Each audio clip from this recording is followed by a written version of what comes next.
하나님 아버지 하나님, 오늘도 새날을 통하여 하나님의 선하신 일들을 이뤄나가기 원하시는 아버지, 그 날을 허락해 주셔서 감사합니다. 주님의 눈과 또 하나님의 마음으로 하루하루를 살아갈 수 있는 저희들의 모습이 되어주게 하여 주옵소서. 하나님을 아는 자가 있고 믿는 자는 많으나 하는 순종하는 자가 점점 사라져가고 있습니다.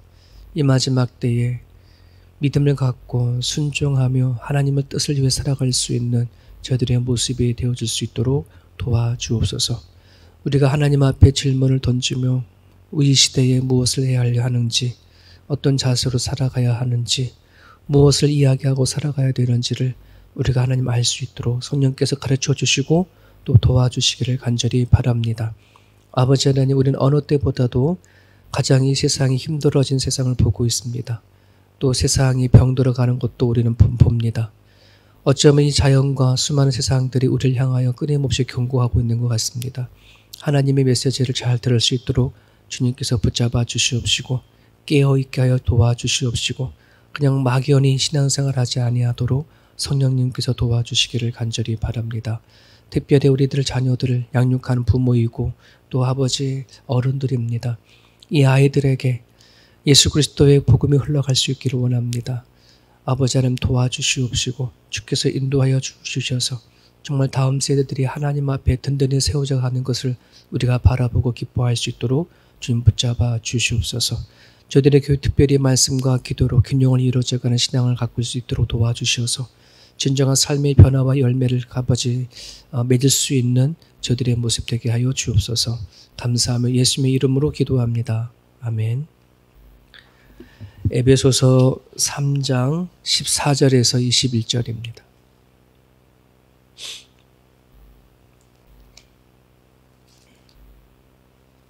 에베소서 3장 14절에서 우리 마지막 절까지 우리 같이 읽겠습니다.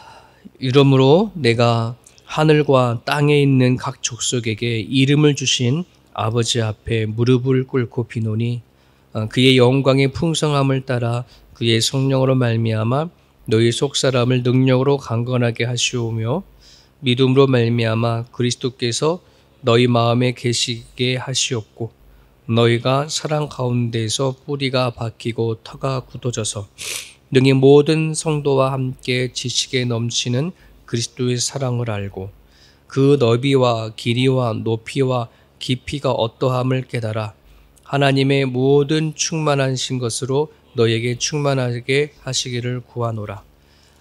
우리 가운데에서 역사하시는 능력대로 우리가 구하는 거나 생각하는 모든 것에 더 넘치도록 능히 하실 이에게 교회 안에서와 그리스도 예수 안에서 영광이 대대로 영원 무궁하기를 원하노라. 아멘.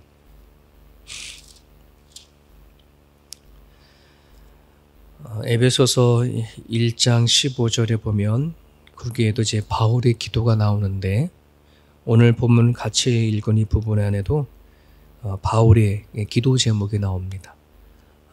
이런 내용들은 참 저희들이 기도와 개인 기도할 때에 기도 제목으로 삼고 기도하기가 참 좋은 그러한 기도 제목입니다.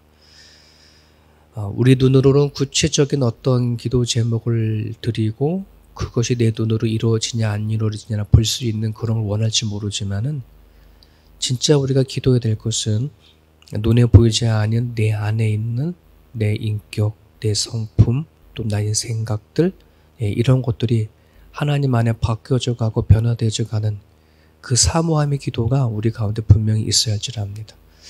우리는 내 생각과 내 마음을 잘 살피지 못하고 살아갈 때가 많아요.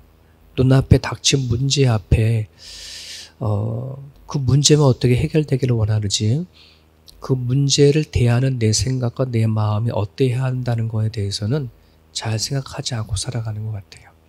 우리가 오늘 이런 바울의 기도를 통해져서 정말 여러분들의 그 기도가 풍성해질 수 있는 그러한 시간 되었으면 좋겠습니다. 14절에 이러므로 내가 하늘과 땅에 있는 각 족속에게 이름을 주신 아버지 앞에 바울은 하나님 앞에 기도를 하는 건데 근데 그 하나님을 각 족속에게 이름을 주신 아버지라고 이렇게 얘기를 합니다.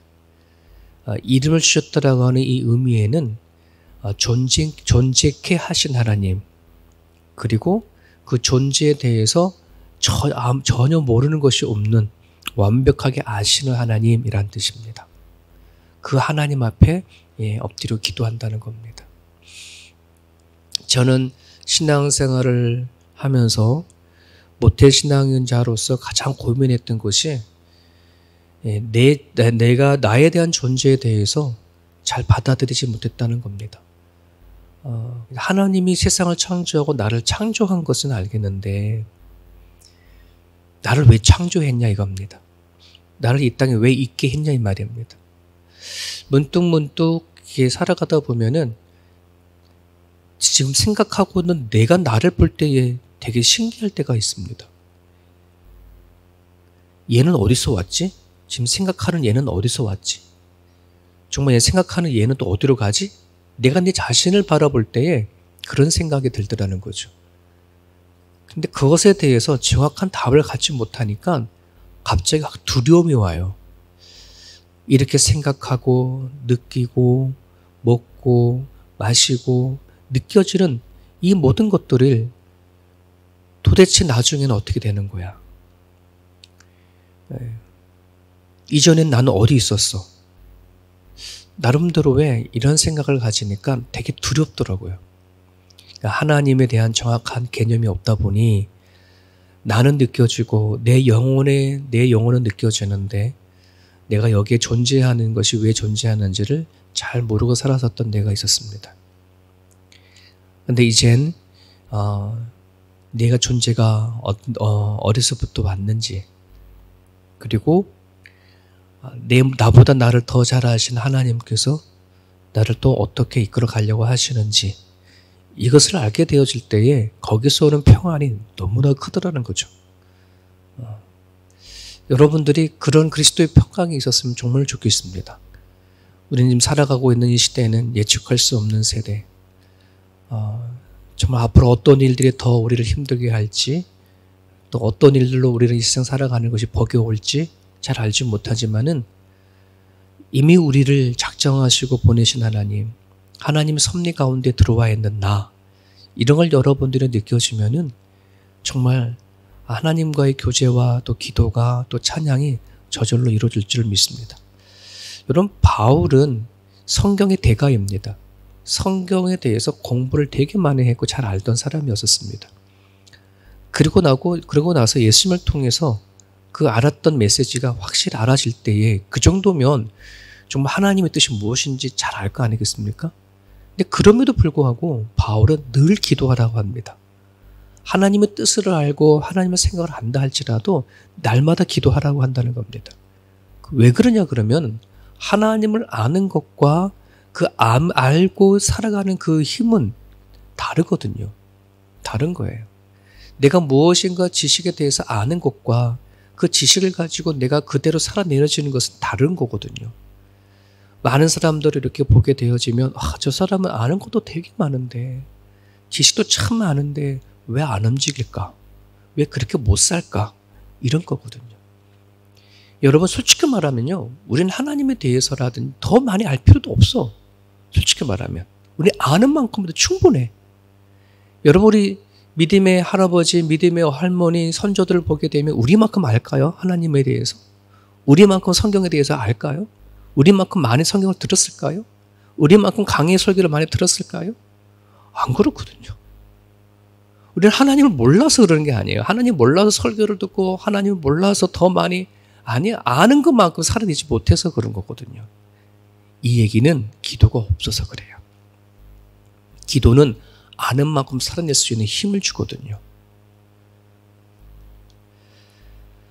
바울은 그런 부분들에 인해서 기도할 것을 얘기를 합니다. 바울은 자기 자신이 예수님을 만나기 전에는 썩 괜찮은 사람이라고 생각했을 겁니다. 아마 좀 무엇 하나 부족함이 없는 사람. 하지만 그가 예수님을 통해서 진짜 풍성함을 느꼈단 말이죠. 예수님을 통해서 하나님을 아는 지혜와 성령 시대 속에서 성령께서 일하시는 것을 알았을 때에 바울은 자기가 가졌던 모든 것을 다 내려놓고 고백했던 것이 나는 세상 사람들 중에 가진 작은 자 중에 작은 자다. 제일 컸던 사람이 어떻게 보면 세상적인 관점에서는 제일 높은 사람, 제일 잘난 사람이었는데 하나님 앞에 나아갔더니 가장 작은 자였더라. 오늘 저는 여러분들이나 하나님의 말씀을 깨닫고 또 성령의 능력을 경험하고 그 하나님을 깊이 알아야 정말 하나님 앞에 담대히 나가서 기도하게 되어지고 헌신하게 되어지고 매달리게 되어지고 또 오늘 바울이 기도했던 이 기도 제목들이 우리들의 기도 제목으로 삼아질 줄 믿습니다.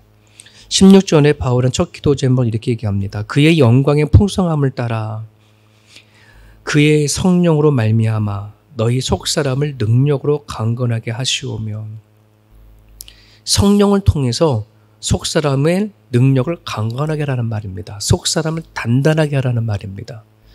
이 속사람은 우리들의 생각하는 것, 또 우리들의 감정적인 부분들, 그리고 우리 안에 있는 인격, 영혼 이런 부분들이거든요. 그런데 여러분 살아가 보면 내 겉사람도 있잖아요. 겉사람이 있고 속사람이 있으면 겉사람이 더 병이 잘 들까요? 속사람이 병이 잘 들을까? 겉사람이 튼튼할까? 속사람이 튼튼할까? 전 살아오면서 속사람이 쉽게 병드는 걸 더 많이 느낀 것 같아요. 겉사람은 뭐 감기 걸리고 약 먹으면 그만이고 아프면 또 수술하면 그만인데 이 속사람은 너무 쉽게 상처받아. 한번 상처를 받으면 아물지도 않아.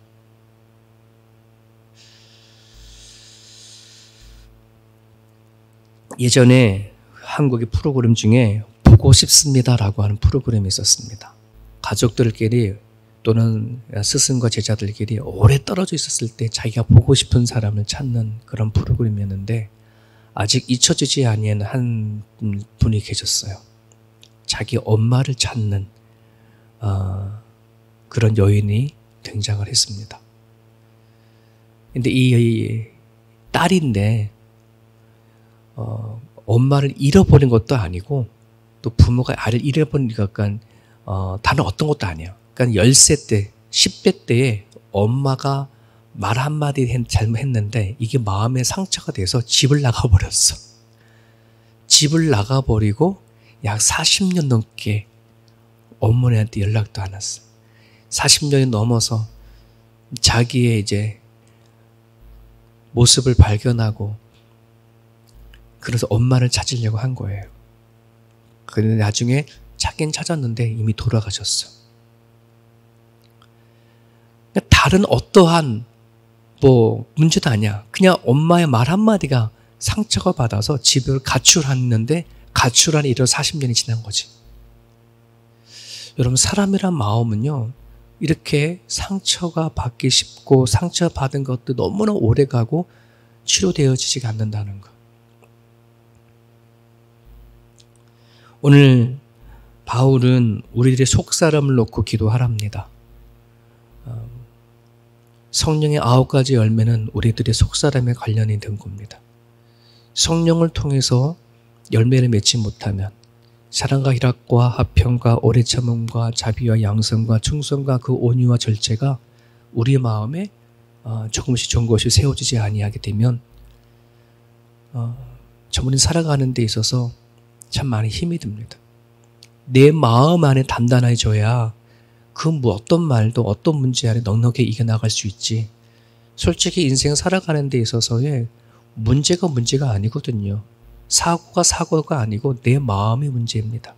문제를 다루는 내 심령이 그거를 바라볼 때에 어떻게 바라보느냐 하는 것이 그만큼 달라지는 것이죠. 여러분 공포 영화를 두 여자가 본다고 상상을 하면 한 사람은 너무나 이미 다 보아서 너무 재미있어서 또 한 번 보는 친구고 한 친구는 처음 보는 사람이라 칩시다. 그러면 공포 영화를 보는 그 두 사람은 그걸 즐기는 방법이 다르죠. 한 번도 보지 못한 친구, 처음 보는 친구는 매 화면 나오는 장면마다 무서워하고 벌벌 떨 겁니다. 긴장할 겁니다. 주인공이 죽냐 안 죽냐 나름대로 그런 긴장 속에 볼 겁니다. 하지만 이미 한 번 본 사람들은 다 알죠. 즐기는 거죠. 공포도 두려움도 즐길 수 있는 거죠. 여러분, 우리는 죽음 너머의 삶을 알고 있는 존재입니다. 하나님이 어떤 분인지도 아는 존재입니다. 그 하나님을 안에서 내 인생을 알고 해석이 되어진 사람들에게는 문제가 닥칠 때 이길 수 있는 힘이 있습니다. 그게 속사람의 강건함입니다. 그걸 놓고 여러분 기도해 주셨으면 좋겠습니다. 이거는 내 자신만뿐만 아니라 우리들의 가족들, 특히 자녀들이 다른 건 몰라도 이 아이들의 겉에 보이는 실력 문제, 그 문제가 아니라 마음의 실력, 속사람이 강건해질 수 있도록 여러분 기도해 주시기 바랍니다. 17절의 두 번째 기도, 믿음으로 말미암아 그리스도께서 너희 마음에 계시게 하시옵고 너희가 사랑 가운데 뿌리가 박혀 터가 굳어져서 능히 모든 성도와 함께 지식에 넘치는 그리스도의 사랑을 알고. 예수님이 항상 마음에 계시게 해달라고 기도하고 있습니다. 그래서 그 사랑을 지식에 따라 알게끔 해달라고 하는 그런 기도 제목입니다. 여러분, 우리가 사랑이라고 말을 했었을 때 사랑이 뭐냐? 물론 고린도전서 13장에서는 또 참고 또 참는 게 사랑이라고 얘기를 하겠지만, 저는 예전에 사랑할 때를 이렇게 더듬어 보면은 생각하는 힘이다라고 생각을 많이 합니다. 예수님을 내가 사랑합니다. 하나님을 사랑합니다. 그럼 그게 뭔데? 라고 누군가 물어보면 살아간 삶 속에 하나님을 얼마나 생각하냐, 예수님을 얼마나 생각하냐, 저는 그 힘이라고 생각이 되어집니다. 오늘 바울이 우리들에게 우리 마음속에 항상 마음속에 예수님이 계시게 해달라라고 하는 이 기도는 우리들이 살아간 삶의 현장 가운데 생각과 마음속에 예수님을 생각해낼 수 있는 그런 힘을 저는 믿습니다. 우리는 살아가다 보면 여러 가지 문제나 또 여러 가지 상황이 놓쳐버리면 예수님을 향한 어떤 그런 간구와 기도보다는 부랴부랴 내가 할 수 있는 만큼 막 뭔가 하려고 하잖아요. 그죠? 내일 처리를 다 하다가 안 되고 막 그냥 뭔가 틀어져 버리면 아이고 하나님 이렇게 하는데, 저는 개인적으로 어떤 일이 닥쳤을 때 하나님 앞에 기도하고 또 하나님 앞에 질문을 던지고 어떻게 내가 처리할까요? 라고 하나님 앞에 구할 수 있는 기도가 우리 가운데 먼저 있었으면 좋겠다는 생각을 갖습니다. 여러분, 엘리야가 죽고 엘리사 시대 선지자가 세워졌을 때에 아람 군대가 이스라엘을 쳐들어왔을 때 엘리사가 있던 도단성을 아람 군대가 에워쌌습니다. 그때 엘리사의 사환이 그 눈에 보여지는 아람 군대를 보고 되게 두려워가 떨었을 때에 엘리사가 뭐라 그럽니까? 종의 눈을 뜨게 해달라고 기도를 하죠. 그때는 하나님께서 종의 눈을 뜨게 해줘서 엘리사가 지금 보고 있는 그 상황을 사환도 보게 하는데, 불말과 불병거와 엘리사를 감싸고 있는 모든 하나님의 군대들 보게 되어지는 거예요. 이 차이가 얼마나 큰지 모르죠. 여러분, 예수님을 마음에 품고 살아가는 사람들은 하나님의 군대를 품고 사는 것과도 좀 같다고 생각이 되어집니다. 저나 여러분들이나 하나님 앞에 기도할 때에 하나님, 우리 가운데에 예수님의 사랑을 깊이 깨달아 알아서 이 세상 살아가는데 주와 함께 살아갈 수 있는 담대함을 달라고 여러분 기도하셨으면 좋겠습니다. 우리가 하나님의 사랑을 깊이 깨달고 알아야 우리의 신앙생활이 피상생활이 되어지지 않아요. 정말 예수님 때문에 울고 웃기도 하고, 예수님 때문에 슬프기도 하고 행복하기도 하고, 예수님 때문에 버리기도 하고 또는 얻기도 하는 것, 여러분 그런 삶이 우리 삶 가운데 있기를 간절히 바랍니다. 그래서 피상적인 삶이 신앙되어야 되지만 안 되고 아주 구체적이고 현실적으로 와 닿아야 돼요. 이게 예수님을 마음속에 품고 살아가는 사람들의 모습들입니다. 그리고 19절에 얘기합니다. 그리스도의 사랑을 알되 19절에 그 너비와 길이와 높이와 깊이가 어떠함을 깨달게 해달라. 넓이와 길이. 내가 사랑하고 있는 그 사랑이 어디까지 넓어져야 되는지, 어디까지 우리는 사랑의 대상이 되어지는지 넓어지기를 원한다는 거예요. 우리들의 사랑은 항상 내 눈앞에 보여지는 사랑, 나를 좋아하고 사랑하는 사람만큼만 사랑하는 것. 나한테 걸림이 되어지는 사람들은 사랑하는 걸 포기해버리는 것. 근데 그리스도의 사랑은 그렇지 않지 않습니까? 그죠? 예수님의 사랑은 원수까지도 사랑하는 사랑인데 참 우리의 사랑은 항상 내 눈앞에만 있는 그 사랑을 참 많이 하고 있는 부분들이 많이 있습니다. 되게 이기적이고 개인적인 것, 타산적인 것, 계산적인 사랑이 항상 우리들의 본능적인 사랑이거든요. 하지만 그리스도의 사랑은 그렇지 않습니다. 나를 사랑한 것을 보더라도 내가 하나님 앞에 뭐 한 것이 전혀 없는데 거저 나를 사랑하시고 하나님 자녀 삼아두신 것을 보면 나 같은 죄인을 품어두신 것을 보면 하나님의 사랑이 얼마나 큰지를 알 수 있습니다.